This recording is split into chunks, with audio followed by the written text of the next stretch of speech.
waxbartaan waxbartaan waxbartaan waxbartaan waxbartaan barwaaqo gaarane waxbartaan waxbartaan بسم الله الرحمن الرحيم magacaygu waa Abdifataax Maxamed Sheekh Xuseen ka tirsan jaamacadda Muqdisho waxaan hore usoo qaadanay chapterkeenii koowaad data aan kusoo qaadanay data representation aan kusoo qaadanay haddana waxaan qaadan doonaa chapterkii labaad ama unitkii labaad ICT application.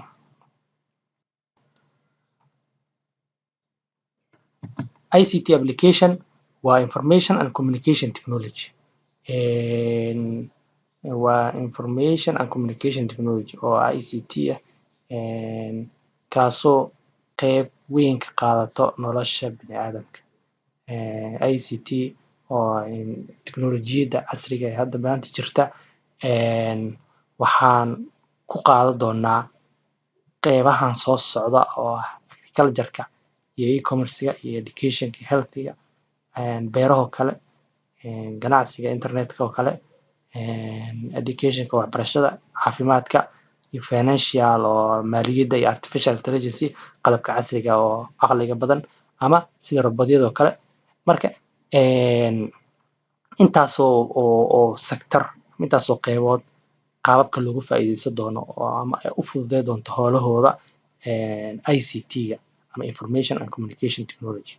ICT-na waan soo sheegnay waxaan dhahnay waa information and communication technology oo ah internet-ka iyo informationada hadda adduunka la isticmaalo oo traditional life markii laga soo tago nolosha caadiga waxaa jirto nolol oo ah information and communication technology oo ah nolol internet iyo computer inaan isticmaalno. marka waxaan qeybta kuwaad aan qaadan doonaa ICT in agriculture sector, qeybta ah ICT iyo qaabka looga faa'iideysan karo qeybta beeraha oo kale. learning objectives-ka waa maxaa waxaan ku baran doonaa inaan sharaxno ICT application-ka iyo sida looga faa'iideysan doono agriculture-ka iyo inaan tixno ama sheegno machines-ka ama qalabka loo isticmaalo ama kor u qaadaya productivity-ga wax soo saarka agriculture-ka. ugu horeyn concept of ICT in agriculture. Agriculture-ku si guud waa dhul beereed kaasoo loogu talagalay kaasoo aan ku samaysano inaan dalaga ku beerano kaasoo uga faa'iideysano in xayawaanada noo daaqaan bini'aadamkuna uu isticmaalo dalagyo kasoo gurto. waxaa kaloo wadankeena wuxuuna u yahay qeyb weyn economic source aad u weyn uu yahay markii loo fiiriyo shaqaaleysiinta iyo dhoofinta dalaga. waana muhiim inaan barano ama ogaano ICT-ga sida uga faa'iideysan karno agriculture-ka iyo in agriculture-ka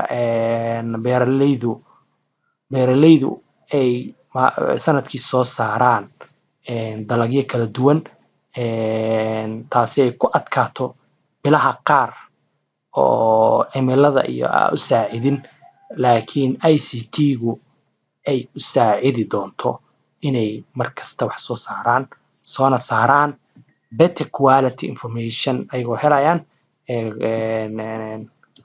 quality products waqti yarna ay kusoo saarayaan.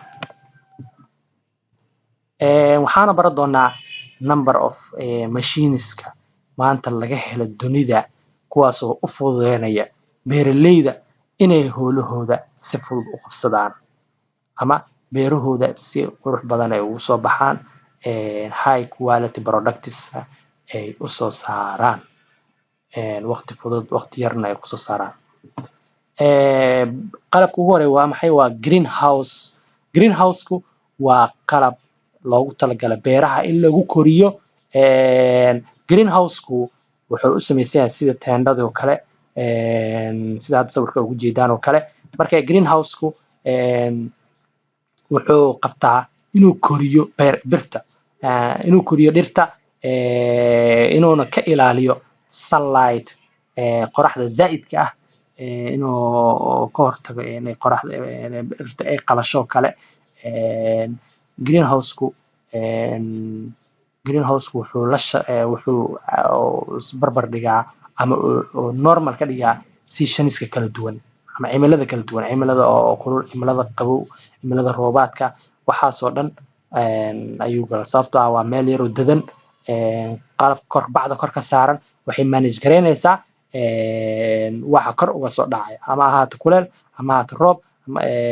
waxay kaloo ka ilaalisaa dhirta cayayaanka soo gelaya, sababtoo ah waxay ku xiran yihiin koray ka dadan yihiin. waxaa kaloo ku manage garaynaysaa dhirta waraabkeeda oo kale, oo qalab aad ku xiranaysaa oo si qurux badan u waraabsanaysaa, taasoo ka dhalanaysa inaad soo saartid high quality products oo ah producti aad u tayo sareysa, kuna soo saaraysid time yar oo gaaban, waqti yar oo kooban inaad kusoo saartid. qalabka koowaad waa kaas. qalabka labaad waa maxay? waa drone technology. drone technology-ga beeralaydu waxa uu ka caawiyaa inuu monitor gareeyo crop ama livestock conditionska, inuu monitor gareeyo dalaga ama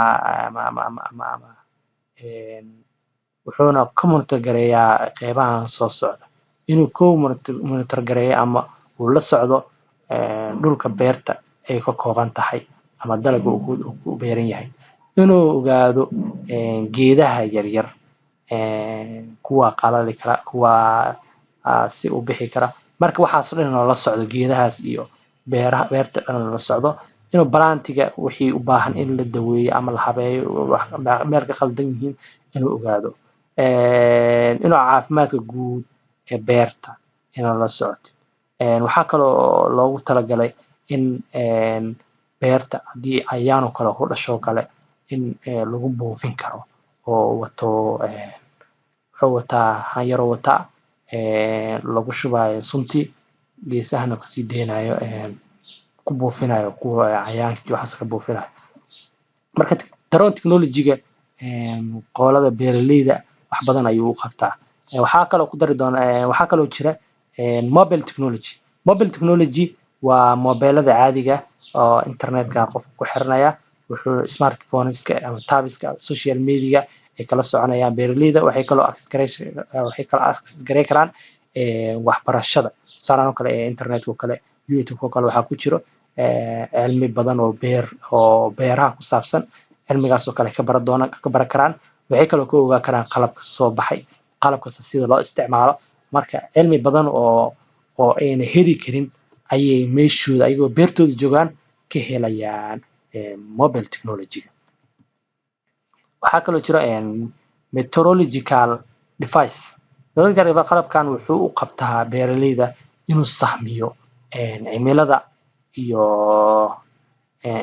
iyo meesha ay dabeesha ka imaanaysa, waxaasoo dhan inuu sahmiyo oo beeralayda ay ka faa'iidaystaan daatada uu bixinayo qalabkan. automated insect control. automated insect control-ka waa qalab oo u ogolaanaya beeralayda inuu ka qabto cayayaanka dhibaya beerta. haddaan aragno sawirkiisa waa kan geeska waaye, waa qalabkii cayayaankii. wuxuu wataa software yar wataa oo lagu manage gareynayo, korna lagu monitor gareynayo, korna looga soconayo cayayaanka iyo beerta iyo wixii soo weeraray iyo wixii lamidka. drip irrigation-ka waa wuxuu beerta u qabtaa, wuxuu ka caawiyaa waraabka, in beerta biyo badan ay ku fakanin, biyo wasaqaysan oo kale inuu gelin, ama biyo badan ay ku lumin. biyo tusaalahan oo kale markii beerta la waraabinayo, biyo oo loogu talagalaa jiro oo intaasoo litir ama geedaha qaar biyo la siiyo. marka wuxuu minimize gareeyaa wastage of water, biyaha badan oo dhumi lahaa oo water gareeya, oo beertana dhib u keenaya, adigana qarash badan ku gelinaya. automated weed remover. kanna waa qalabkanna waa ujeedaan cagafkan, wuxuu beeralayda ka caawiyaa inuu soo remove gareeyo, inuu ka bixiyo beerta ama uu ka jaro geedaha yaryar ee aan loo baahnayn. Waxaa kaloo jiro seeding planter using robot, in geedaha lagu beero beerta ayadoo la isticmaalayo robotkaas ayaa ka caawinaya in geedaha uu beero. Waxaa kaloo jira qalabka kale crop heaving using crop harvesting. Crop harvesting-ka waxaa waaye kan wuxuu ka caawinayaa beerta inuu monitor gareeyo beerta dalaga soo baxa record gareeyo cropkiina productionka wixii kasoo baxa beertana soo ururiyo. Waxaa kaloo jira radio frequency identification device oo RFID loo soo gaabiyo. Qalabkaana wuxuu beerta ka caawiyaa inta xayawaan ku jirta beerta inuu ogaado ama uu monitor gareeyo ama uu tiriyo number of animals in a large area. Marka waxa uu ka caawinayaa beeraleyda inay xayawaano kale oo adiga aadan lahayn inay beertaada soo gelin ayuu ka caawinayaa. Automated milking and examination of cows, kana wuxuu sacaha ka miiraa caanaha wuxuuna ka soo saaraa best quality ama quality oo aad u sareyso oo caanaha caano tayo leh ayuu ka soo saaraa. Wuxuuna fududeeyaa intaasoo boqol oo sac in si quickly lagu liso caafimaadkooda lala socdo caafimaadka caanaha lala socdo. Sensor undersea, kan sensor undersea waa qalabkan waxaa loogu talagalay in maraakiibta si sharci darrada kaga kalluumaysata badda in lagu monitor gareeyo oo lagu ogaado ayadoo la isticmaalayo internet. Qaybtaas waxaa uga baxnay qaybtii agriculture-ka iyo waxa uga faa'iideysan sida uga faa'iideysan karnay qalabyada kala duwan ee uga faa'iideysan karno. Waxaa galaynaa e-commerce waa maxay? Waa ganacsiga internetka. Waxaanu ku baran doonaa learning objectives-ka inaan sharaxno isticmaalka e-commerce-ga inuu ka caawin karo development and growth in business sector, horumarka iyo korka inuu koro ganacsiga sida uga caawin karo. Waxaan kaloo sheegi doonaa types of e-commerce, waxaan kaloo sheegi doonaa faa'iidooyinka iyo khasaaraha uu leeyahay e-commerce. E-commerce waa haddii aan qeexno waa buying and selling of goods and services ayadoo la isticmaalayo via internet. Waa badeeca in la iska iibiyo ama la soo iibsado ayadoo la isticmaalayo internetka. E-commerce haddii la sheego qeexitaankiisa meeshaas kusoo koobi doontaa.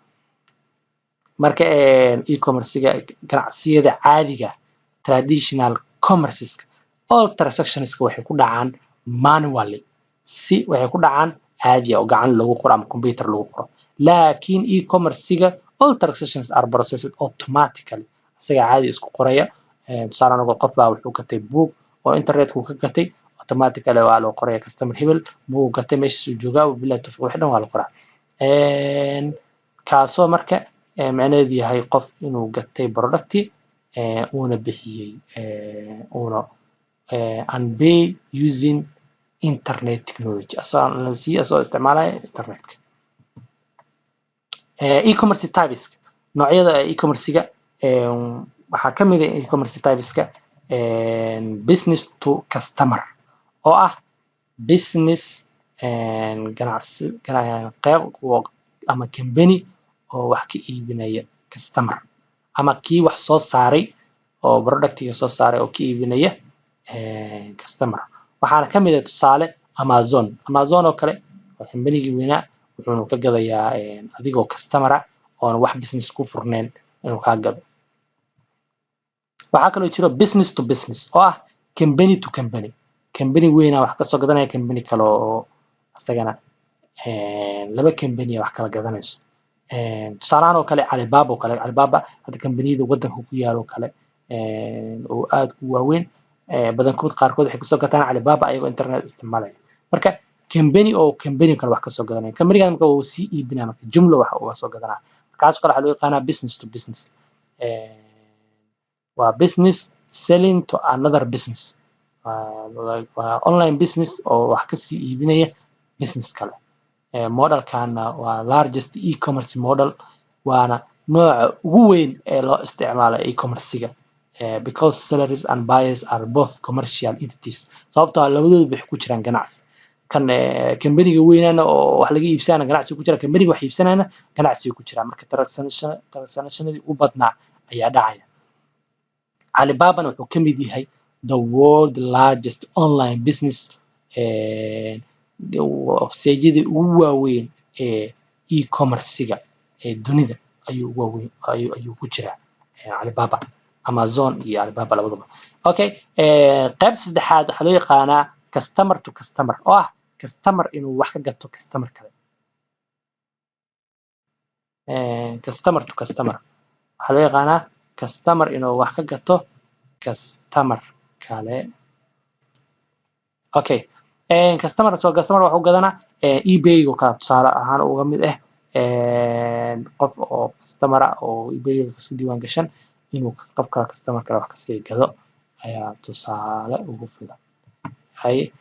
Advantages of e-commerce, faa'iidooyinka uu leeyahay e-commerce-ga waxaa ka mid ah facilitates globalization of a business a large market, in adduunyadii oo dhan hal meel isugu keenay oo suuq weyn la furay. hadda suuqyada caadiga waxaa laga yaabaa suuqii oo dhan inuu maanta soo maro suuqaas 200 oo qof ama 300 oo qof ama 1000 qof, laakiin suuqan oo globalization-ka ah halkii maalina waxaa kusoo maraya 1 milyan ama 2 milyan oo qof.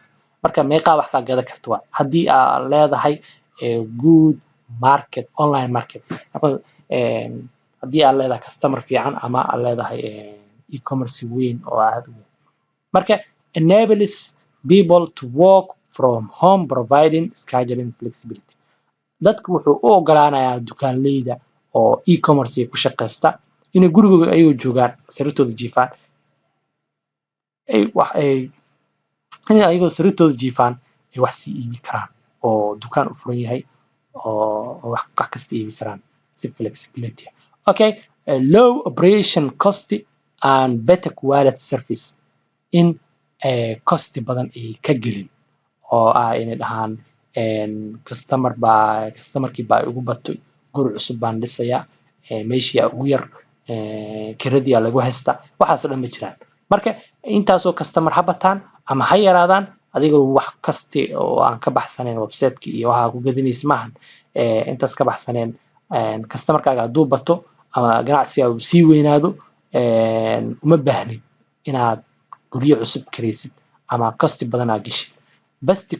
better quality service qurux badanna waa siinay. sababtoo haddii maanta ay hadhowta adigu dukaankuu furan yahay ay ku imaadaan 2 qofood ama ay ku imaadaan 1000 qofood, isku quality ma noqonaya. sababtoo ah waxaa u baahan doontaa shaqaale badan u baahan doontaa, tayadii aad dhumayso. sababtoo ah dadkii aqeelna waxay leeyihiin anaga noloma adeegay dadkii badan. laakiin inta si simana loogu adeega, 1 qof hadduu yahay ama 1000 qof hadduu yahay, waxaa waa system u adeegay. buying and selling 24/7, habeen iyo maalin ayaa wax iibsan karta oo ma ahan habeenaa la gaaray wadooyinka xiran xilligan waa mugdi, qof socda ma lahan, ma jirto. adduunka afarteeda geesood habeen iyo maalin waqti kasta wax laga iibsanaa. no need physical company set up, mu baahnid inaad company ahaan u dhistid oo ah inaad company markaad dhisaysid inaad gurigii kiraysid, inaad qolo saqafkii wixii aad qurxisid, inaad wax ku dartid, waxaas dhan xafiisyo inaad dhigtid uma baahnid. home delivery of goods and services, in qof kasta guryaha loogu geeyo alaabta goodiska badeecooyinka ama services adeegyada in loogu geeyo delivery ahaan loogu geeyo. tan wuxuu save garaynaysaa marka transportation, customerska wuxuu save garaynaysaa transportationka inay soo baxaan maanta baabuur soo raacaan ay soo aadaan ganacsigoodii. marka customerska ma ka baxayaan transportation badan kaasoo customerka u fududaanayso inuu traveling badan uu sameeyo soo gurigiis joogana loo keeno. intaas waxay ahayd advantages of e-commerce. disadvantages wax kastoo faa'iido leh khasaarana waa leeyihiin. khasaarooyinka waxaa ka mid ah many business processes are unfit for e-commerce. ganacsiyo kala duwan ma saamaxayso in e-commerce laga dhigo oo e-commerce ahaan loo isticmaalo. sababtana waa maxay? tusaalahan oo kale dentist haddaad dentista ah oo dadka ilkaha ka bixina online aan ku shaqeynaa ma suurtagelayso, ama isbitaal aan noqonaa online aan ku shaqeynaa ma suurtagelayso. inuu qofku isdiiwaan geliyo laakiin waa inuu imaadaa oo qofka si physically loo daweeyaa. marka you cannot see, touch, smell or try on items purchased from internet. ma taaban kartid, mana arki kartid, mana uri kartid itemska aad gadanaysid, taasoo noqon karta ayadana problem ku qabsan kara. sababtoo ah waxaa lagaa gedi karaa item waxaasi sawir qurux badan inta lagu soo bandhigo hadhowtii kalena kugu noqon karaa item xun oo kii aad rabta aanan ahayn. sababtoo ah markii hore ma iska taaban kartid, mana arki kartid. data security and privacy issues. insecurity-gii marka aad wax gadanaysid magacaaga gelinaysaa, xogtaaga gelinaysaa, adresskaaga gelinaysaa, mastercardkaaga gelinaysaa oo bangiga. marka waxaasoo dhan insecurity-giisii ay halis galaan. cultural barriers dhaqan ahaan, sababtoo ah wadamo badanaa kala duwan ayaa meeshaan wax ka iibsanaya. Amazon oo kale intaasoo wadan ayaa wax ka adduunka oo dhan wax ka iibsanaysa, marka isku dhaqan ma ahan. cunto kale maanta haddaa wax ka gadanaysid waxaa laga yaabaa cuntooyin adiga aaba aqoonba oo isku dhaqankaaga ahayn inaad meesha ku aragto, kuwaagii aa weysid, canjeeradii iyo wixii aad taqaan aa weysid. marka cultural, marka waxyaaba badan oo cultural kaa saameyn kara. legal issue sharci ahaan wuu ku saameyn karaa, oo ah inaa sharcigii wadankii oo Mareykanka oo kale ku qabto, ama sharcigii Ingiriiska oo kale ku qabto, ama wadankii aad ka gadanaysid inaa wax ka sameyso, ama wixii adoona ka saynin legalkii aad ku xadgudubto kadibna uu ku qabto sharcigii. taxation and regulation issues. in canshuurtii kale ay ayadana ku saameyso. canshuurtii wadankaagii inuu iska yareeda laga yaaba, laakiin canshuuradii wadamadii kale inay ku saameeyaan oo kale marka aad ganacsi sameynaysid ama aad duqeysid customer oo kale. marka intaasoo kale waa intaasoo dhan waa maxay? waa disadvantages, khasaarooyinka e-commerce-ga. intaas waxaa uga baxaynaa e-commerce-ga iyo waxaa loo isticmaalo typeskiisa iyo faa'iidooyinkiisa, khasaarihiisa. waxaan geli doonaa education sector, ICT-ga iyo qaybta education-ka. waxaan ku sharxi doonaa learning objectives haddaan fiirino. explain in education. education-ka ICT-ga qaabka u saameeyo. describe school management system, inaan sharaxno school management system maxaa la dhahaa. discuss, inaan ka doodno benefits and drawbacks. drawbacks waa disadvantages, waa faa'iidooyinkiisa iyo khasaarooyinkiisa of e-learning. explain how ICT support teaching and learning in schools, iyo inaan sharaxno ICT sida u support gareyso ama u caawiso waxbarashada ama dhigidda iskuulada markay iskuulka laga dhigo. ICT waxay noqotay mid muhiim u ah, important for education, aad u muhiim u tahay. sababtoo ah ICT iyo education waxyaabaha dadka ugu badan, meelaha ugu badan aad loogu faa'iideysto waa education. waxay kaloo education-ka accessibility u yeelanaysaa inuu aad loo isticmaalo, easier in si fudud loogu isticmaalo e-learning platforms, si hab online ah wax lagu barto. ICT-ga waxay focus saartaa saameynta waxbaridda iyo learning schoolska. learning-ka in wax la barto iyo in wax iskoolada wax laga dhigo ee focuska saartaa badanaa. waxay kaloo xooga saartaa in ardayda in teknolojiyadda ay ku koriso waxbarashadooda iyo skillskooda subject maadooyinka kala duwan. marka ICT-ga si guud haddaan usoo sheegno, ICT waxbarashada waxay ka caawisaa in hab online ah ay ardayda wax ku bartaan. education fieldiga waxyaabo badan ay ka caawiso. waxyaabaha ay ka caawiso waxaa ka mid ah kow school management system, in iskuulaadka loo sameeyo system loo yaqaano school management system. Systemkan waa program software kaasoo ay qolo programmerisa kaasna wuxuu ka caawinayaa teacher management in ardaydii macallimiintii inuu manage gareeyo, class management inuu fasalkii manage gareeyo oo fasaladii oo intaasoo fasal uu manage gareeyo, ardaydii ku xiro, subject management maadooyinkii inuu manage gareeyo, exam management ayaa laga heli karaa oo ah imtixaamaadkii, promotion management ardaydii qalin jabisay oo kale inuu meel ku qoro. waxaa kaloo samayn kartaa progress card management oo ah diiwaangelintii ardaydii iyo kaararkooda siintoodii iyo report management iyo reportyadii soo saaristii iyo notice board management marka imtixaamaadka jiraan oo kale ogeysiis jiraan oo kale ina notification u diro. result management ardayda inay resultigooda gradeskooda examska imtixaamaadka galaan ay si online u arki karaan.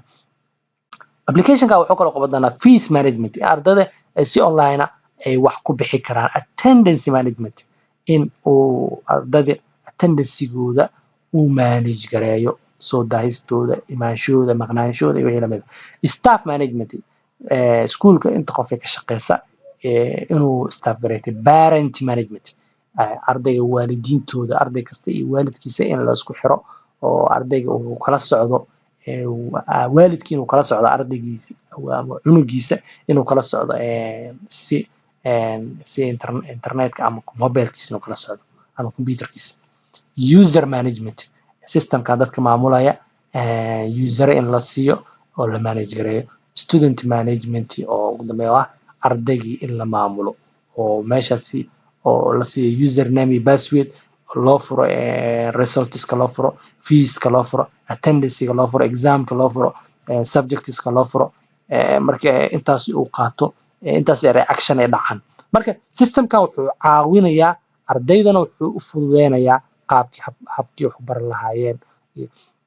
iskuulkana oo faa'iidada weyn oo ku qabo in intaasoo shaqo oo dad kala duwan ay qaban lahaayeen inuu systemka qabto oo ah ama hal shaqaale loo dhiibo halkaas shaqaale uu ku shaqeeyo ama laba shaqaale adii shaqaalihii uu yareeyo loadkii iyo culeyskii badnaa uu iskoolka ka yareeyo wax tayo lehna uu soo saaro. marka school management intaas uga gudbaynaa. waxaan galaynaa e-learning. e-learning waa maxay? waa online in wax lagu barto. e-learning platforms kala duwan jiro. e-learningka teknolojiyadda ardayda waxay ka caawisaa inay koorsooyin ku qaataan si online ah iyo ama training ama seminaaro. e-learningka platformka ardayda wuxuu ka caawiyaa ayuu guryahooda jooga inay wax bartaan, casharadii ee meeshaas ay kala socdaan, examska ay online ku galaan, macallimiintiina inay number badan oo ay u heli lahayn meel ay fadhiisiyaan inay e-learningka ay ku bartaan. e-learningka ay ku baraan arday aan xadid lahayn, aan tiro lahayn, aanan fasal aan ka buuxsameynin, aanan sababo kale uga xirmi karin. e-learningka ayay ardayda maamulka iyo macallimiintana ay kusoo gudbi karaan, ay uga faa'iideysan karaan. marka e-learningka wuxuu leeyahay advantages, faa'iidooyin badan uu leeyahay. faa'iidooyinkiisa waxaa ka mid ah anytime and anywhere learning opportunities. waqti kasta iyo meel kasta ayaa chance u helaysaa inaa wax ku barato.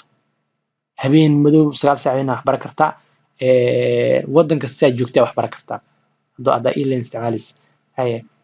interactive and collaborative learning environment, in bulshada iyo environmentiga ay isla dhaqmaan oo ay dad kala duwan, nin Mareykan joogo iyo nin Soomaali joogo ay wax isla bartaan. just time knowledge, in waqti kasta wax baran karto.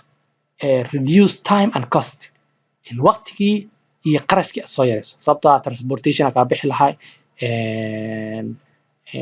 qolada oo maamulkana waxaa ka bixi lahay inay qalab soo dhigaan, kuraas soo dhigaan, xafiisyo kireeya, fasalo kireeyaan, waxaasoo dhan waa u baahnaan systemkan keliya dhisayaan. Both the learner and teacher only need an internet. macallimiinta iyo ardayda learner ardayda iyo macallimiintaba waxay u baahan yihiin internet oo keliya ay u baahan yihiin si ay galaaska u access gareeyaan ay wax bartaan. ma u baahna to travel to galaaska inay u safraan ama aadaan taasoo save gareynaysa waqti iyo lacag. wax kastoo faa'iido leh khasaarooyin ay leeyihiin. khasaarooyinka e-learning-ku leeyahay waxaa ka mid ah no face to face interaction. ma lahan face to face interaction in qofka ka weji isula dhaqmaan, taasoo keenaysa in ardayda fahamkoodu kala uu saameyn ku yeesho. lack of input from the trainers. dadka wax baranaya ma wax toosa ma helayaan oo input toosa ma helayaan. requires computer and internet access. qof kasta wuxuu u baahan yahay computer iyo internet. hadduu intaas waayo e-learning-kiisa ma suurtagelayso. requires basic computer skills. wuxuu u baahan yahay qof kasta inuu computer basic skills u ka haysto ama khibrad uu ka haysto. sababtoo ah hadduuna computerka daari karin ama meel uu soo kici karin ama browser uu kici karin ama asaasiyaadkiisa uusan aqoonin ma isticmaali karo horta programkiisa siduu ku aada horta. no self discipline. qofkii inuu asaga disciplinekiisa iyo adaabtiisa is celi karin.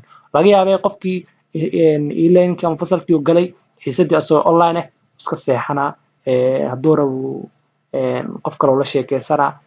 discipline ma lagu ilaali karo, qofkii ma is celi karo. oo marka intaas waxaan kusoo gabagabeynaynaa qaybteeni koowaad. insha allah qaybteeni labaad waxaan ku baran doonaa waxaan ka bilaabi doonaa health sector waana dhammayn doonaa insha allah. wabillahi tawfiiq. wassalaamu calaykum waraxmatullaahi wabarakaatuh.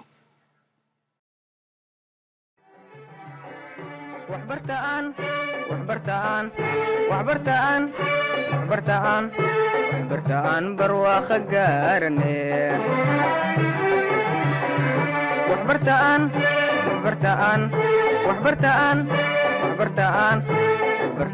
barwaaqo gaarane.